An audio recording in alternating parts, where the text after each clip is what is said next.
Good morning viewers. അപ്പോൾ banking and ഇൻഷുറൻസിൻ്റെ മറ്റൊരു വീഡിയോയിലേക്ക് എല്ലാവർക്കും സ്വാഗതം. ഇന്നത്തെ നമ്മുടെ topic chapter 2 structure of banking in India.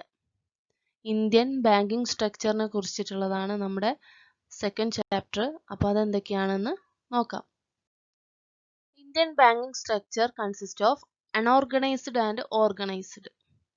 We know that unorganized sector consists indigenous bankers, money lenders, while in organized sector there is RBI, Reserve Bank of India, and banking institutions such as commercial banks, cooperative banks, RRBs, LABs, and then apex banks and development banks.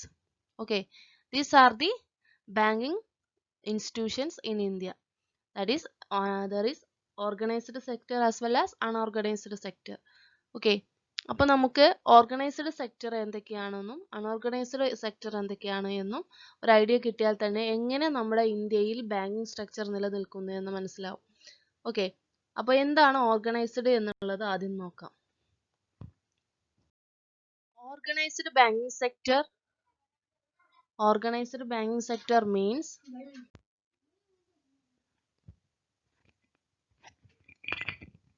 So organized banking sector means the institution which are controlled by the central bank of the country, namely RBI. Then SEBI, IRDA are called as institutional or organized banking sector. അതായത് RBIന്റെ കൺട്രോളിൽ വരുന്ന എല്ലാ ബാങ്കുകളെയും നമുക്ക് എന്ത് പറയാം, organised banks ആണെന്ന് പറയാം. Okay, അതല്ലെങ്കിൽ അപെക്സ് ഇൻസ്റ്റിറ്റ്യൂഷൻസ് അല്ലെങ്കിൽ എന്താ പറയുക ഡെവലപ്മെൻറ്റ് ബാങ്ക്സ് ഇവയൊക്കെയാണ് കൺട്രോൾ ചെയ്യുന്നത്. ഇവയുടെയൊക്കെ അണ്ടറിലാണ് വരുന്നതെങ്കിൽ അത്തരം ബാങ്കുകളാണ് ഓർഗനൈസ്ഡ് ബാങ്കിങ് സെക്ടറിൽ ഉണ്ടാവുക. ഇതിന് കൃത്യമായ റൂൾസ് ആൻഡ് റെഗുലേഷൻസ് ഉണ്ടാവും അല്ലേ. അതുപോലെ തന്നെ ലോൺസും അഡ്വാൻസസും ഒക്കെ പ്രൊവൈഡ് ചെയ്യുമ്പോൾ സ്ട്രിക്റ്റ് റൂള് ബേസ് ചെയ്തിട്ടായിരിക്കും ഉണ്ടാവുക. അങ്ങനെയുള്ളതിനെയാണ് ഓർഗനൈസ്ഡ് ബാങ്കിങ് സെക്ടർ എന്ന് പറയുന്നത്. അപ്പോൾ അതിൻ്റെ പ്രത്യേകതകളാണ് ഇവിടെ കൊടുത്തിട്ടുള്ളത്. They provide credit to the borrowers from the amount accepted by means of deposit from the general public. അതായത് ഡെപ്പോസിറ്റ്സ് ബാങ്ക് സ്വീകരിക്കുന്ന ഡെപ്പോസിറ്റ്സിൽ നിന്നാണ് എന്ത് ചെയ്യുന്നത്, അവർ ബോറോവേഴ്സിന് ലോൺ പ്രൊവൈഡ് ചെയ്യുന്നത്. അതുപോലെ തന്നെയാണ് അവർ മറ്റുള്ള ക്യാരിങ് ആക്ടിവിറ്റി അല്ലെങ്കിൽ ട്രേഡിങ് ആക്ടിവിറ്റി ഒന്നും എന്ത് ചെയ്യുന്നില്ല, പ്രൊവൈഡ് ചെയ്യുന്നില്ല. അവർ ബാങ്കിങ് റിലേറ്റഡ് ആക്ടിവിറ്റീസ് അതിൻ്റെ ഫങ്ഷൻസ് മാത്രമായിരിക്കും പ്രൊവൈഡ് ചെയ്യുക organised സെക്ടറിലാണെങ്കിൽ. Then the rate of interest is comparatively lower and is made known to the public always. അതായത് റേറ്റ് ഓഫ് ഇൻട്രസ്റ്റ് നമ്മൾ അൺഓർഗനൈസ്ഡ് സെക്ടറിനെ അപേക്ഷിച്ച് എന്തായിരിക്കും, കുറവായിരിക്കും. മാത്രമല്ല പബ്ലിക്കിന് അത് അറിയുകയും ചെയ്യും. എപ്പോൾ വേണമെങ്കിലും അതിനെക്കുറിച്ച് റേറ്റ് ഓഫ് ഇൻട്രസ്റ്റിനെ കുറിച്ച് അറിയാം അല്ലേ. Then the paperwork, formalities and procedure for obtaining credit by any borrower from the institution are more stringent അല്ലേ. അതായത് എന്തായിരിക്കും ഒന്നും കൂടെ എല്ലാ റെസ്ട്രിക്ഷൻസ് ഒരുപാട് ഉണ്ടാവും. അപ്പോൾ ആ ഫോർമാലിറ്റീസിനെയൊക്കെ ബേസ് ചെയ്തിട്ടായിരിക്കും നമ്മുടെ ലോണൊക്കെ പാസ്സാവുക. അതുപോലെ തന്നെ money has to be return on demand. ചോദിക്കുന്ന സമയത്ത് എന്ത് ചെയ്യേണ്ടി വരും, തിരിച്ചു കൊടുക്കേണ്ടി വരും. അതുപോലെ തന്നെ demand can be made only through check, draft, order etcetera അല്ലേ. അപ്പോൾ ചെക്ക് ഡ്രാഫ്റ്റ് ഒക്കെ യൂസ് ചെയ്തിട്ടാണ് നമ്മൾ മണി വിഡ്രോ ചെയ്യുക. They provide a number of agency function apart from general utility service. അതായത് ബാങ്കിങ്ങിൻ്റെ ഫങ്ഷൻസ് ഒരുപാടുണ്ട്, പ്രൈമറി സെക്കൻഡറി ഒക്കെ ഉണ്ട്. അപ്പോൾ അതുപോലെയുള്ള യൂട്ടിലിറ്റി ഫങ്ഷൻസ് ഉണ്ട്. അപ്പോൾ ആ തരത്തിലുള്ള ഫങ്ഷൻസ് ഒക്കെ എന്ത് ചെയ്യും, ബാങ്ക് പ്രൊവൈഡ് ചെയ്യും. Normally all operations of the organised sector are computerised and they use high technology for all purpose. Okay, അപ്പോൾ ഇതൊക്കെയാണ് ഓർഗനൈസ്ഡ് ബാങ്കിങ് സെക്ടർ എന്ന് പറഞ്ഞാൽ.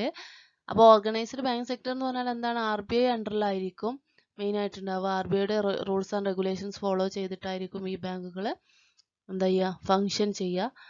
ദെൻ അതുപോലെ തന്നെ പബ്ലിക്കിന് എപ്പോഴും ഇൻട്രസ്റ്റ് റേറ്റും കാര്യങ്ങളൊക്കെ എന്ത് ചെയ്യും, എപ്പോഴും ഇൻഫോം ചെയ്യും. അതുപോലെ തന്നെ സ്ട്രിക്റ്റ് റൂൾസ് ആൻഡ് ഫോർമാലിറ്റീസ് ഉണ്ടാവും. ഓക്കെ, അപ്പോൾ ഇതൊക്കെയാണ് ഓർഗനൈസ്ഡ് സെക്ടറിൻ്റെ പ്രത്യേകത. ദെൻ ഓർഗനൈസ്ഡ് സെക്ടറിൽ ഏറ്റവും ഇമ്പോർട്ടൻ്റ് ആയിട്ടുള്ള ഒരു ഇൻസ്റ്റിറ്റ്യൂഷൻ എന്ന് പറയുന്നത് ഏതാണ്, റിസർവ് ബാങ്ക് ഓഫ് ഇന്ത്യ അല്ലേ, RBI ആണ്. അപ്പോൾ RBI എന്താണെന്ന് എല്ലാവർക്കും അറിയാം അല്ലേ, സെൻട്രൽ ബാങ്ക് അല്ലെങ്കിൽ ബാങ്കേഴ്സ് ബാങ്ക് എന്നൊക്കെ അറിയപ്പെടും Reserve Bank of India.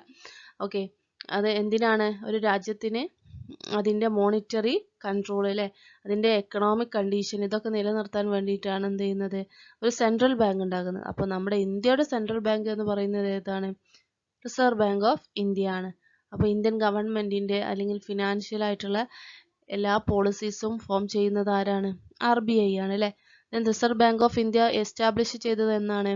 On April 1, 1935, 1935 April 1 on the basis of Reserve Bank Act 1934. Reserve Bank Act എന്നാന്ന് ചോദിച്ചാൽ 1934ലും റിസർവ് ബാങ്ക് എസ്റ്റാബ്ലിഷ് ചെയ്തത് 1935ലുമാണ് അല്ലേ.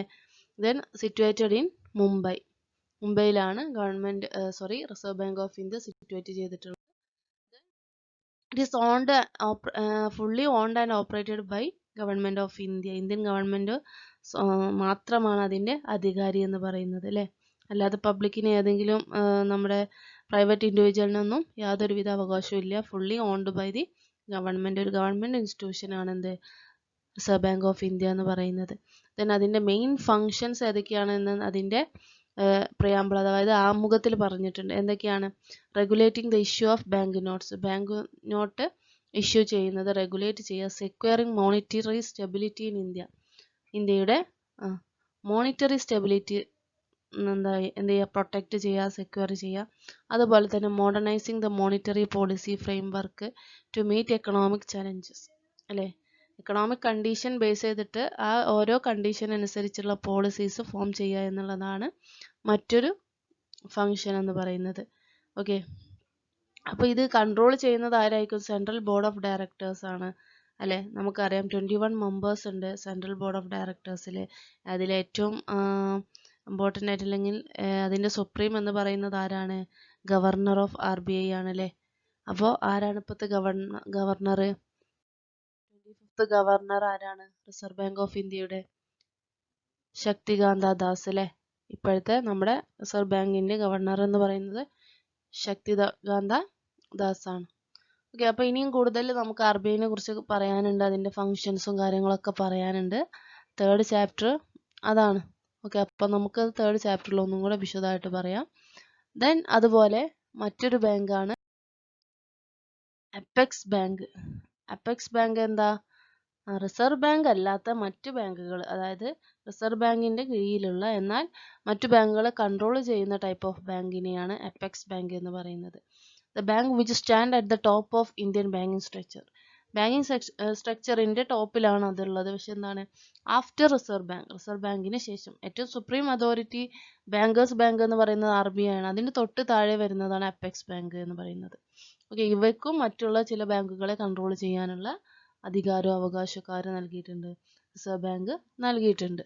Okay, this institution assists and support the development of other financial institution of the country and it acts as on behalf of the RBI and perform certain functions of RBI just like IDBI, NABARD, Exim Bank, IIB, SIDBI, NHB, etc.